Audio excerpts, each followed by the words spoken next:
chilling with the superstar, Roberto. How are you doing? You good? Good. Awesome. How's the corona treating you?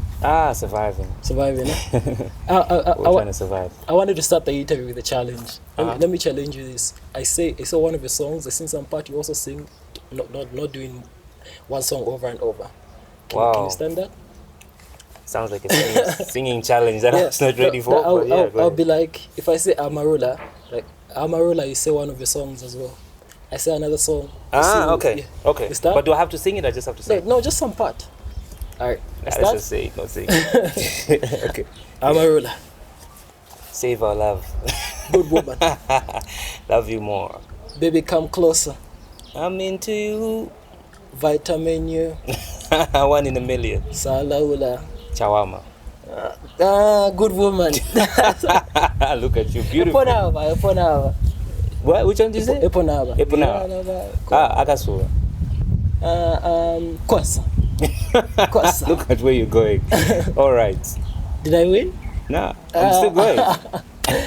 At least I know some of the songs. How have you been anyway? I've been great. Actually, you know quite a lot, so I'm impressed to hear that. I do nice, songs. Nice. Now, one thing that I've seen about you is that when you're contacting artists, I see the respect as a presenter, like the energy that I put in. You also respect that. Yes. And I'm saying like, well, I think because you understand you were a presenter at some point, and I was checking out KB when you said, we'll present at QFM and stuff like that. It's like, I didn't know about that. Tell me, where did your career start as a presenter? As a presenter, well, the interesting thing is that I went for a radio interview on Hot FM, actually. I think it was Z6 to 6 back in the days. This was after I released Operator, so I was like promoting my album then, my first album. And Hope invited me over to go on her show, and we were just discussing and talking. So for some odd reason, I can't remember what exactly we were discussing, but we just engaged in this general discussion. It was away from music, and we're just discussing stuff. So as we're talking, then she says, do you actually sound like someone who would fit in well on radio? So I'm like, well, actually, there's a friend of mine who's told me that before, but I don't think it's something that I can do. Yeah. So then we just decided to twist things a little bit. And then she threw it as a challenge to everybody, like, would you like to hear Roberto host a show with me one of these days? And everybody called and said, yes.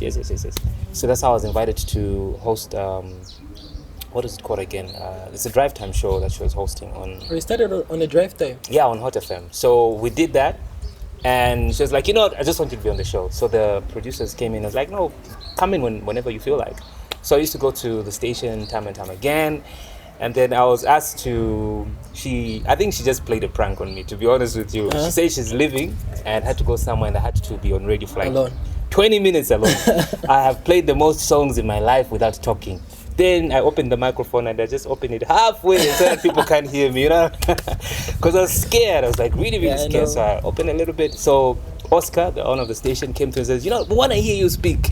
Hey! Then I just took the mic down and I just started talking. And that's how it happened. And that's how it started, yeah. Which year is that? I think that was like 2008. 2008. Yeah, I think that was 2007 or 2008. So yeah, from there, things started moving. KB had me on radio, and he called Thrill. Was like, have you heard Roberto on radio? Thrill was like, listen, are you full-time or part-time? That's what I said, I'm part-time. He said, can you come to QFM on Monday? I went there on Monday. Tuesday I was offered a job. You knew KB by then, or? Yeah, we knew KB. I knew KB before I even got onto radio, because the first interview that I ever had when I came back to Zambia, KB and Thrill actually interviewed me on radio. So it's a situation where we had this contact, like close contact, and I wasn't staying in Lusaka, I was staying in Kawe. So I used to listen to them on radio whilst I was in Kawe. Then the first show that I ever had on QFM was a show that KB and I were hosting together. It was called K&R. That was the first time that I would say I pretty much started my radio career, because like at Hot FM it was part-time. So when the host of the show is not available, then they would call me to sit in, So it was more of a part-time thing, but I would say Hot FM pretty much gave me my first opportunity to get on radio, and QFM gave me my first radio job as like a formal contract, and that's how it started. Yes. I saw something on TV as well. I think it was a promo. It's like, it's Roberto, she says, and I'm like, but after some time I stopped seeing. It's like, what's happening? Which one?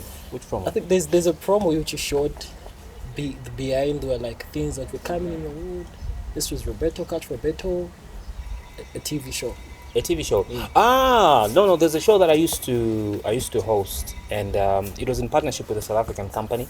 So what we're doing is that we used to go in the neighborhoods and just really just let people have fun, give people shout outs, because it's not everybody who has an opportunity to say hi to their friends on TV. Yeah. So it was pretty much a show just about getting to give people in the street, just like random people that you meet, to give them an opportunity to say hi to a friend, family, and that sort of thing. So yeah, that's what it was. All right.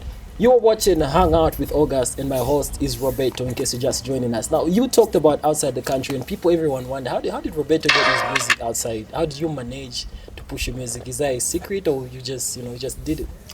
Well, there isn't really a secret. It's really just about networking. And I have had friends from a lot of different countries, yes. So, and sometimes people ask me, like, how do you know these people? Yeah. You might be surprised, but I did not do my last 2 years of high school here in Zambia. I did them in South Africa. So the school where I was at, I had a lot of friends from different countries, from Angola, from Malawi, from Zimbabwe, from Europe. And it's interesting that when you're at school, you kind of like start hanging out with people who understand you and are doing something that you love. And a lot of them were into music or film and that sort of thing. So even as we speak, some of the people that are in key positions now in the entertainment industry in some of these countries are people who I used to hang out with, or they know someone that they too used to hang out with. So that is the sort of networking that I was privileged to have when I was high school, and those are some of the people that have helped me basically shape my career to where it is, because we kind of like had this fun idea of what we wanted to do, and now that things are happening, they're like, hey man, what's up? So even just like 2 days ago, there's a friend of mine who told me, hey listen, I've actually been working with a certain company, I'll not mention it, but yes, we recently signed an artist from this and that, and we're looking at how best we can work with you. Can we do something? So we're in the process of trying to work on something, and as per usual, it goes back to my relationships with most of these people back in the days. So it's been one of those advantages that I've had, but of course along the way we get to meet other people that you network with, and kind of like just balances the whole equation. Talking of signing things, brotherhood, but what happened? Is it still around? It is around, very much around. A lot of the guys that were on board, it's either they've migrated to do something else, this and that. Manas at some point just said, I don't think I'm going to do music. I want to pursue something else. We did not have any fallout. It is just something that he felt he wanted to put on hold. But he has been in studio time and time again, just when he feels like he wants to record, and you just say, I feel like recording, and we record something, and he says, okay, I'll put it up when I'm ready. Ozzy had gotten back to school. He went back to school and started his own stuff. So now he's complete, and he's done his school, so he's getting back into studio. Rico got married.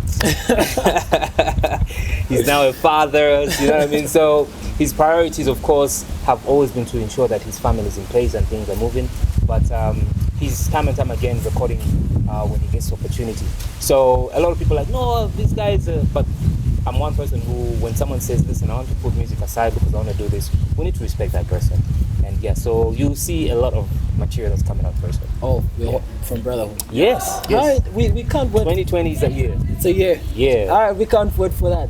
You motivate people on your, let me say, as followers, you motivate. Sometimes I might be having a day and then just post, think positive. Yeah. Why do you think that's necessary to do that as an artist?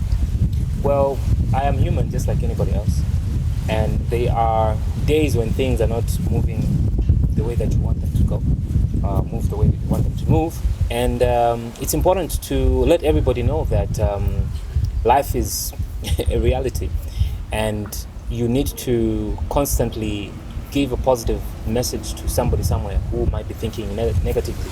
So it is one of my honest traits. Am I using the right word? One of my honest ways in which I want to let everybody know that life is life. Sometimes things might not go well, but it doesn't mean it's the end of the world. sometimes even things for us don't go well. You like strive so hard to do something and then it doesn't work. But should I quit? Should I stop? Nah, you can't stop along the way. If you've started a journey, finish it. Even if you get tired, at least finish your journey. At least you're going to say, you know what, now I know that at that point things are rough, at that point things are easy. That's how you know how you're going to maneuver your way around. Yeah. Being a public figure, it comes with a lot of challenges, and every time you publish something, even a post, that people will comment negatively, do you sometimes feel like, maybe I should take this down, or maybe it's like, you understand it when it comes in your head? No. Never take anything down. Never take anything back. Because then it simply means you're not expressing your honest opinion. No one should dictate how you feel about yourself. Never. And that's one thing I would never do. I would never let anybody dictate how my life should be or how I should think. You know what I mean? So yeah, never. The new song, Come Closer. Yeah. And one thing you did, African Woman, I love how you appreciate, even in the video when I was watching Baby Come Closer, there's this melanin women, and I'm like, this is, and I love it. This is really, really nice. It's really nice. Yeah. Tell me about it. Usually in videos, most of the time, people differ on how they want their videos to appear. Yeah. What do you consider when you're filming a video? I just look at the energy that I want to portray, because a music video is like an interpretation of what you're saying in a song. So it should go in line. That's why I think a lot of people at times they always say, I should be able to catch the message if I turn down the volume. Yeah. Some people say it without knowing exactly what they're trying to say, but that's just the honest truth. And sometimes certain videos can be as abstract as you want them to be. The song could be talking about something else and the video is one other direction, right? But with Come Closer, I wanted to showcase, number one, just how we have amazing women here in Zambia, women who can be beautiful with or without makeup, you know what I mean? And I'm glad that people appreciated that. There was a time when I think the Amarula video, but why did you put why did you do this? I'm like, so what color is Amarula? You have a point. What color is it? So sometimes we like to criticize before we actually think logically about it. And if you notice in Come Closer, or even African Woman, you notice that the ladies have got two different complexions. There's other lady who's slightly lighter. And that is just the truth. Are you telling me that a Zambian born with a green NRC colored woman is not Zambian and is not African? Pretty much Zambian. But just because someone has got a different skin tone than the other person should not mean the other person is not African at all. And at times I feel like that's where we get it wrong. We only feel that an African woman is someone who is dark skinned. You get my point? We have whites who were born, even Indians that were born here in Zambia. Does that make them any less of a Zambian? They have the same rights you have. It's like I have. They can go and vote. But color should not get to separate us. Of course, we have our own beliefs, personal beliefs. And Come Closer was like a continuation of that. There's a lady who's light skinned, but she's Zambian. Others are dark, that are Zambian. And it's just appreciating beauty all around. And I think it's important for us to appreciate everybody the way they are. Right. Yeah. Now, we at the beginning of the show, we talked about 2020.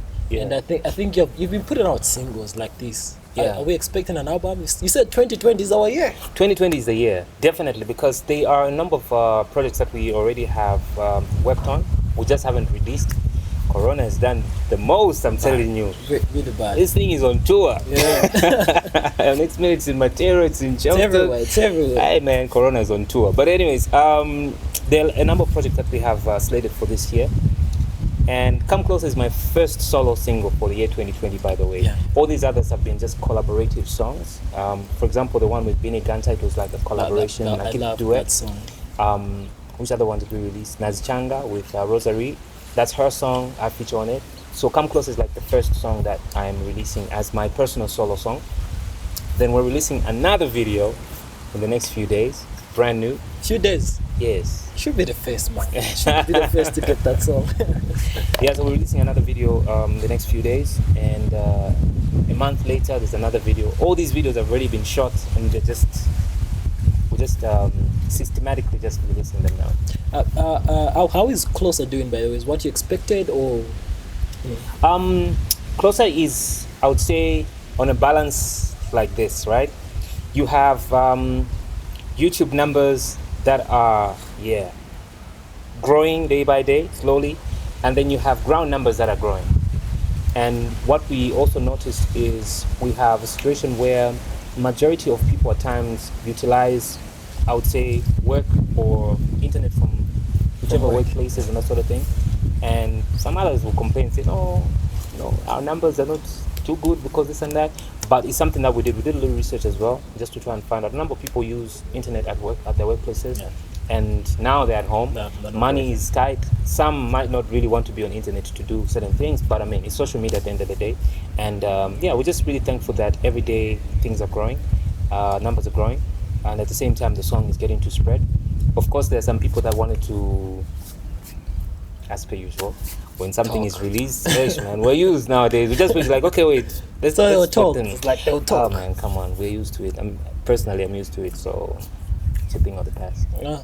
All right.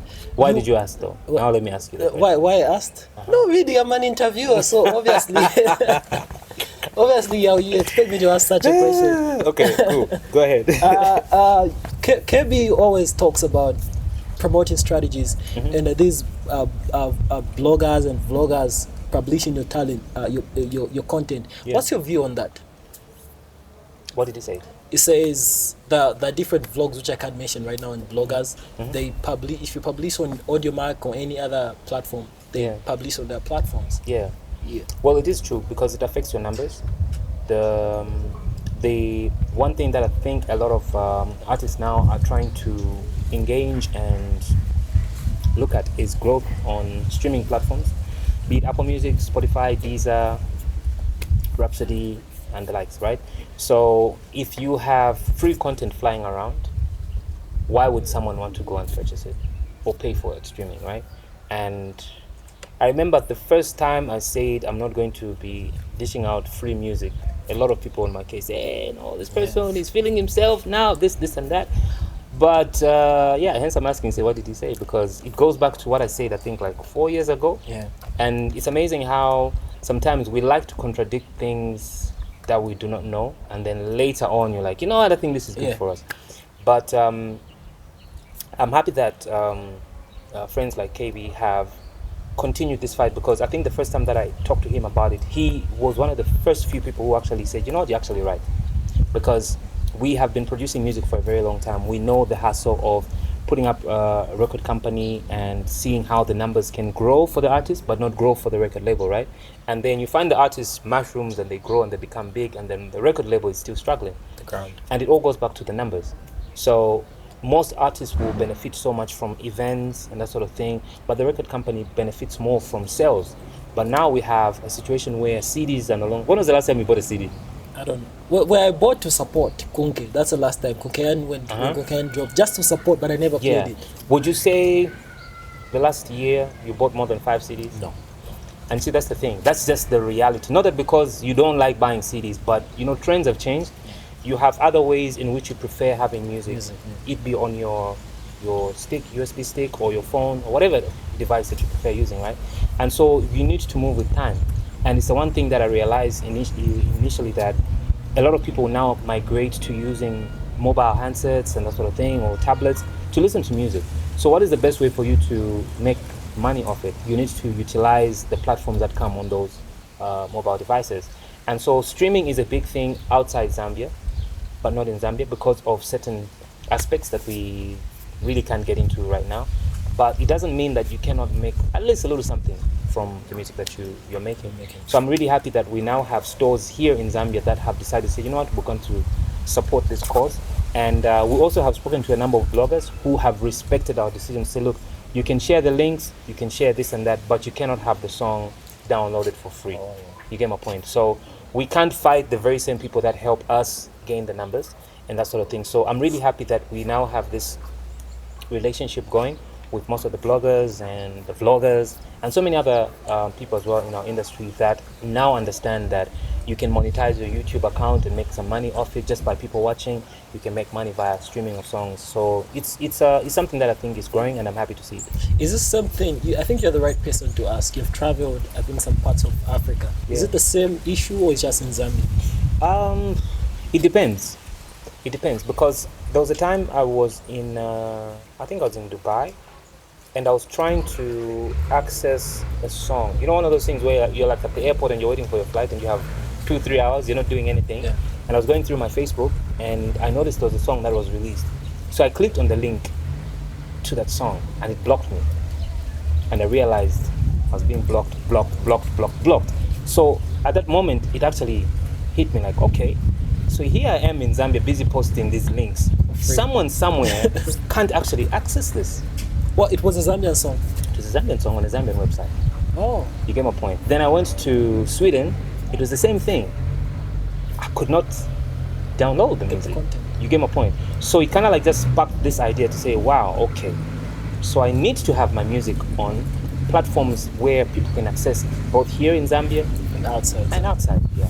And that's the reason why you notice right now, even in the USA, have you noticed that most of the artists, before they release a song or a video, they'll release the audio where? YouTube. Yeah, YouTube. Because you can access YouTube anywhere pretty much in the world, except a few countries. I think it's China or something like that, yeah. But majority, I would say 98% of the countries in the world, you can access YouTube. So what is it that you still benefit from YouTube?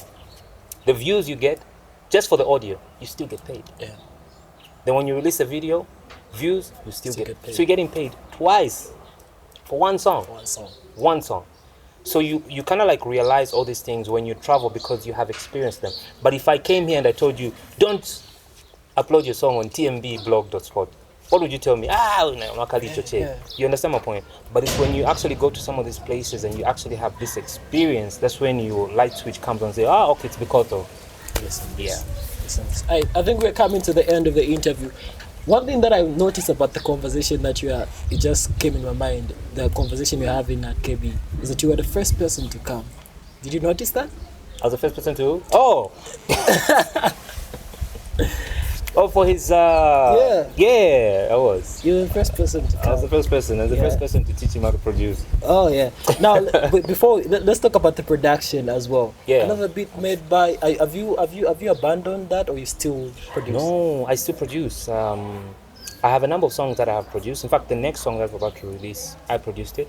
So what I've done is, to be honest with you, time really hasn't been on my side where I can sit down and start producing songs. I have, I think, over 200 plus unreleased songs that I've produced and written. Some of them are complete, others are not. But I always feel it's important to share ideas with other people. You can't be a one-man band. Yeah. And I have an amazing team now that I usually throw stuff and say, guys, listen to this, what do you think? And someone say, why don't we give this person to try and touch it up? It doesn't mean that when you pass over a personal possession, it means you're giving it up. You know what I mean? It's you giving someone else an opportunity to perfect what you already feel is perfect. So I feel like it's a great thing to always try and interact with other people because it helps you grow. And I believe in growth by sharing ideas and concepts. So others look at it in a certain way. I see that, but no. Still producing. My brother, we're still producing, we're still making hits.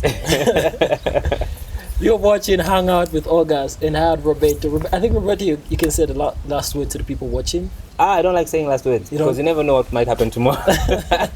So I prefer just saying, let's stay blessed, guys. Corona is real. Let's really be honest with each other because this is a fight that we need to jump in together. I heard the minister saying we need to hold hands. I'm like, no, please don't say hold hands. I think it meant something else. Yeah, I know. But like for someone else, they'll feel it means holding hands. Yeah. But indeed, what he meant is we need to work together. We need to fight this together. We can't fight this like one man, one soul. We need to work together. If they're going to say, listen, we need to go on a lockdown and it's for your safety, let's follow those guidelines because they are for our safety. So guys, let's stay real, let's stay positive, and let's ensure that we stay safe. Let's educate our friends about the measures that we need to take to ensure that we don't catch COVID-19. And more importantly, you need to follow Roberto on all the social media handles, Roberto Zambia, on everything, Instagram, Roberto Zambia, Facebook, Twitter, Roberto Zambia, and YouTube as well, Roberto Zambia. So yeah, thank you so much for having me. All right, thank you very much. Cool stuff. This has been Hangout with August and I have Roberto. Keep watching TMB TV.